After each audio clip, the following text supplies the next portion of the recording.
Assalamualaikum warahmatullahi wabarakatuh.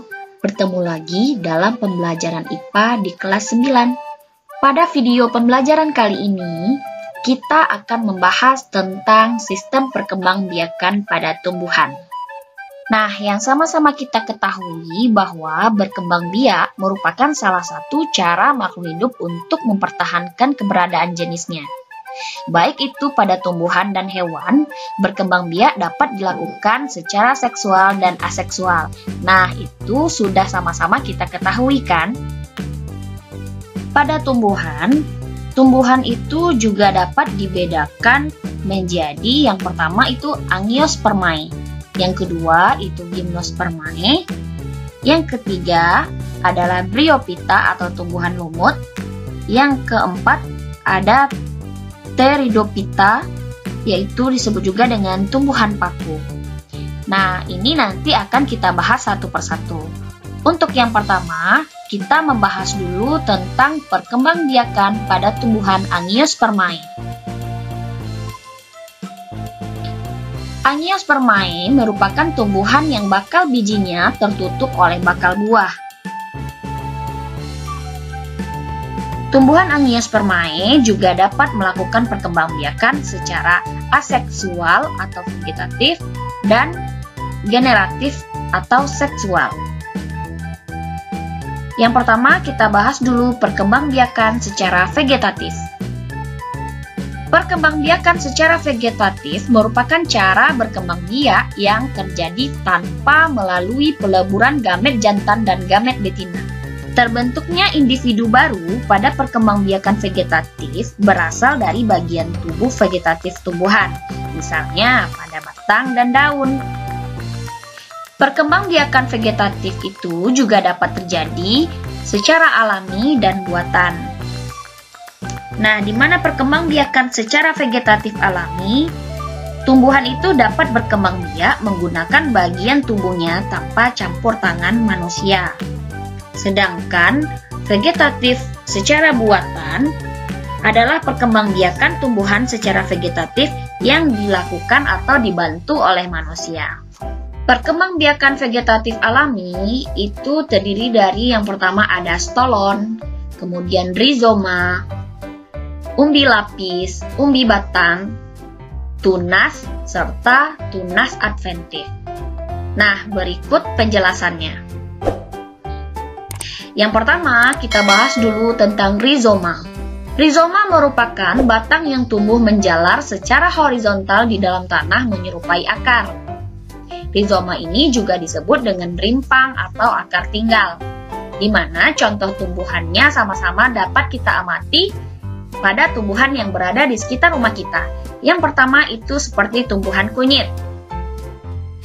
Yang kedua adalah jahe, kemudian lengkuas. Nah, ada lagi yang kita jumpai seperti kencur. Nah, itulah contoh-contoh dari rizoma. Selanjutnya, kita bahas stolon atau geragih. Stolon atau geragih merupakan batang yang tumbuh menjalar di atas tanah. Pada bagian ruas-ruasnya, muncul akar dan akan tumbuh menjadi individu baru.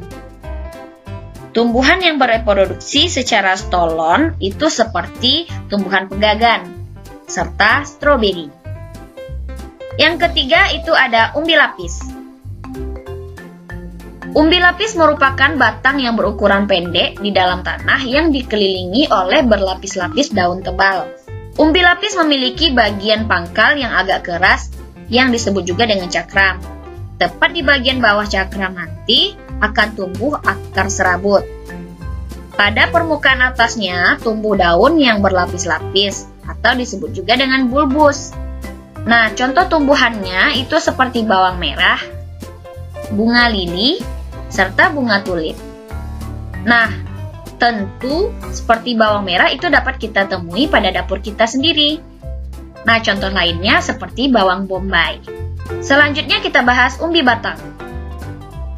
Umbi batang merupakan batang yang membengkak di dalam tanah dan mengandung cadangan makanan.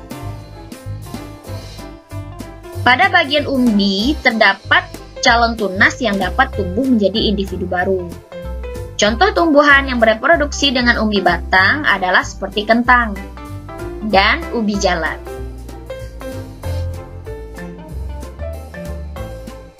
Selanjutnya, tunas. Tunas merupakan bagian yang memiliki bakal tunas yang dapat tumbuh menjadi tunas dan individu baru. Tunas biasanya terbentuk melalui pembelahan sel pada bagian jaringan meristematis, misalnya di ujung batang, ketiak daun, dan ruas-ruas batang, sebagai contoh pada tumbuhan pisang dan tumbuhan bambu. Selanjutnya, tunas adventif. Tunas adventif adalah metode perkembangbiakan tanaman secara vegetatif dengan menggunakan tunas yang timbul tidak di bagian sebagaimana mestinya, misalnya di ujung daun. Nah, contohnya itu seperti tanaman cocor bebek. Selanjutnya, setelah vegetatif alami, yang selanjutnya kita bahas adalah vegetatif buatan. Vegetatif buatan yang pertama itu seperti runduk, kemudian setek, serta cangkok. Nah, berikut penjelasannya. Setek tanaman adalah cara budidaya tanaman dengan cara memotong bagian tumbuhan tertentu kemudian ditanam di tanah setelah jangka waktu yang telah ditentukan. Bagian tanaman yang sering digunakan untuk setek misalnya akar, daun, dan batang. Contoh tumbuhan yang dapat dikembangbiakan dengan cara setek daun yaitu seperti lidah mertua.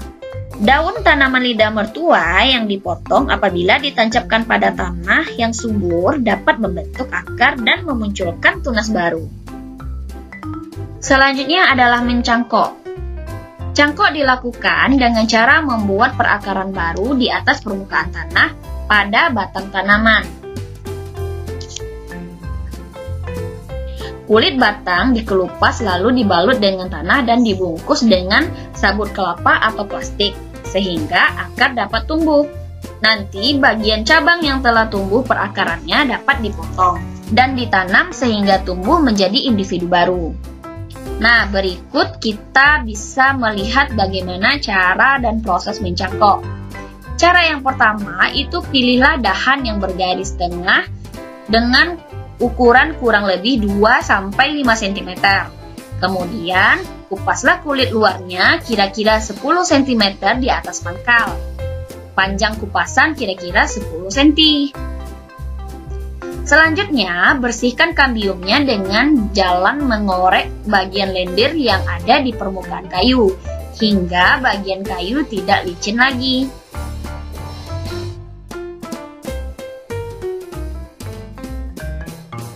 Kemudian, tutuplah bagian kayu tersebut dengan tanah kebun.